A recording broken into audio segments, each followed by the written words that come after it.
नमस्कार दोस्तों, आज के हमारे इस वीडियो में हम आपके लिए उत्पन्ना एकादशी की व्रत कथा लेकर आए हैं।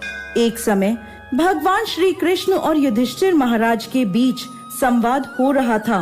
युधिष्ठिर महाराज बोले, भगवान, आप कहते हैं कि सहस्त्र यज्ञ करने से जो फल प्राप्त होता है उसकी तुलना मात्र एक एकादशी के व्रत से मिलने वाले फल से नहीं की जा सकती। कृपा आप मुझे बताएं कि यह एकादशी इतनी विशेष क्यों है और किस प्रकार यह इतनी मंगलमय बनी।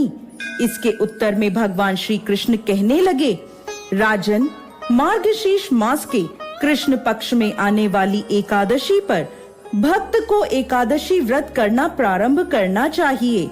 इसे उत्पन्ना एकादशी कहते हैं। इस प्रकार भगवान ने उत्पन्ना एकादशी की व्रत कथा शुरू करी। सतयुग में एक समय मूर नामक एक अत्यंत भयानक दैत्य रहता था, जिसने अपने क्रोध और बाहुबल से स्वर्ग के राजा इंद्र सहित समस्त देवताओं को पराजित करके अपने नियंत्रण में कर लिया था। इसलिए इस स्थिति से मुक्ति प्राप्त करने हेतु ब्रह्मा जी की अध्यक्षता में सभी देवता शिव जी की शरण में पहुँचे और स्वयं को बचाने के लिए भोलेनाथ से प्रार्थना करने लगे। तब भोलेनाथ बोले, हे देवराज इंद्र, इस घोर कष्टमय स्थिति से आपको केवल भगवान श्री हरि मुक्ति प्रदान कर सकते हैं।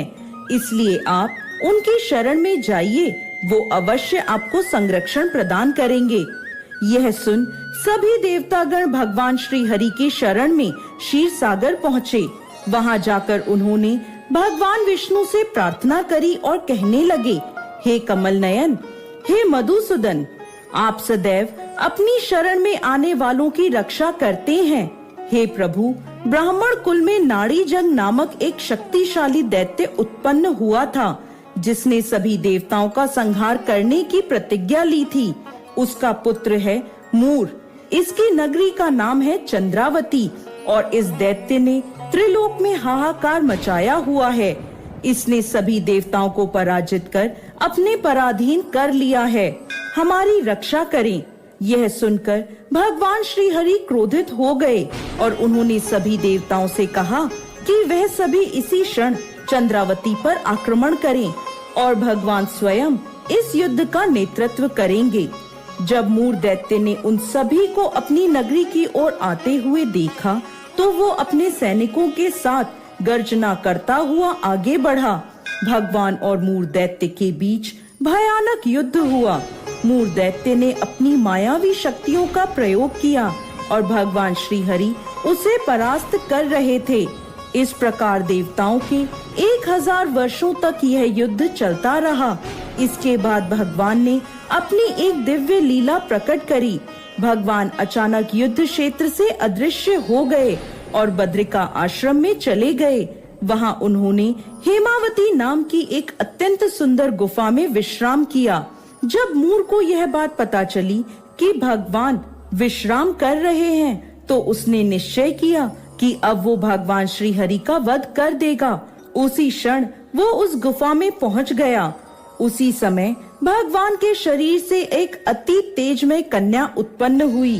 वह बिजली के समान तीव्र और समस्त अस्त्र शस्त्रों से सुसज्जित थी। इस कन्या ने मूर को युद्ध के लिए ललकारा। इस अत्यंत कांतिमय कन्या को देखकर मूर भी आश्चर्यचकित हो गया। युद्ध की ललकार को उसने अनसुना नहीं करा और उसने भगवान को छोड़कर उस कन्या से युद्ध प्रारंभ कर दिया। अचानक उस कन्या ने सभी अस्त्रों का विनाश करते हुए उसका सिर धड़ से अलग कर दिया, जिससे उसकी मृत्यु हो गई।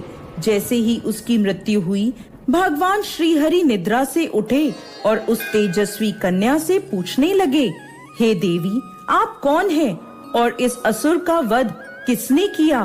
तब वह कन्या हाथ जोड़कर विनम्रता से कहने लगी, हे पूर्ण पुरुषोत्तम भगवान श्री हरि, मैं आपके ही दिव्य शरीर से उत्पन्न हुई हूँ और यह आपको क्षति पहुँचाना चाहता था, इसलिए मैंने इसका वध कर दिया। ये सुन भगवान अत्यंत प्रसन्न हुए और कहने लगे, हे देवी, आपने सभी देवताओं को इस महान संकट से बचाया है और आपके इस पराक्रम से मैं अति प्रसन्न हूँ। आपको जो वर चाहिए मांग लीजिए। यह सुन वो कन्या बोली, हे प्रभु, यदि आप मुझसे प्रसन्न हैं तो मुझे वरदान दीजिए कि आज के दिन मैं उत्पन्न हुई हूँ, जो भी व्यक्ति आज के दिन उपवास कर आपकी पूजा आराधना करे, मैं उसके समस्त पाप नाश कर सकूं। जो भी व्यक्ति आज के दिन संध्या के समय भोजन ग्रहण करे या संपूर्ण उपवास का पालन करे, आप उस व्यक्ति को सुख, संपत्ति और मोक्ष प्रदान करेंगे। ये मेरी इच्छा है।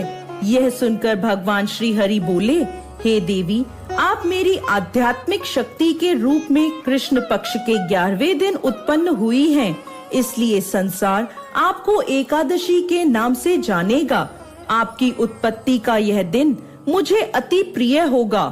आगे भगवान श्री कृष्ण कहते हैं, हे कुंती पुत्र, जो भक्त एकादशी के व्रत का पालन करना चाहते हैं, वह उत्पन्ना एकादशी से यह व्रत प्रारंभ कर सकते हैं। इस एकादशी का व्रत करने से हजारों यज्ञों से भी अधिक फल प्राप्त होता है।